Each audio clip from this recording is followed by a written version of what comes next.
Okey geng, hari ni aku nak tukar monoshock Ego S bini aku ni. Sebab yang sekarang ni memang dah bocor habis dah. Penuh minyak dekat situ. So aku nak gantikan monoshock yang lama ni kepada yang baru geng. Aku main beli je ni, harapnya okey lah.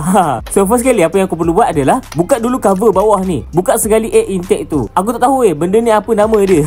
Alright, kalau boleh dapat dekat situ ada bolt dekat bawah tu. Lepas tu bolt dekat atas ni kan ada di sebalik cover set ni. Jadi kena kasih buka dulu cover set ni. Okey, bila dah buka tu kena buka pula air intake yang ni. Okey, bila dia tengok-tengokkan kan, untuk capai buka skru atas tu kena buka tangki ni geng. Aduh, ada bolt dekat sini depan dan juga belakang. Untuk buka bolt belakang ni kena buka benda Allah ni. Tapi kena buka cover set dulu. Okey, so aku buatlah semua benda tu. Siut, susah betul lah. Okey, untuk buka tangki ni pula kena drain dulu petrol dalam tangki ni. Haiya. So aku drain lah guna sistem macam ni. Aduh, nak tukar monoshock je pun sampai kena drain petrol tu. Jadi nak buka tangki ni agak susah sikit lah. Jadi kena buka depan ni sikit pula. Aduh. Lepas tu geng, barulah boleh tanggalkan tangki minyak Ego S ni.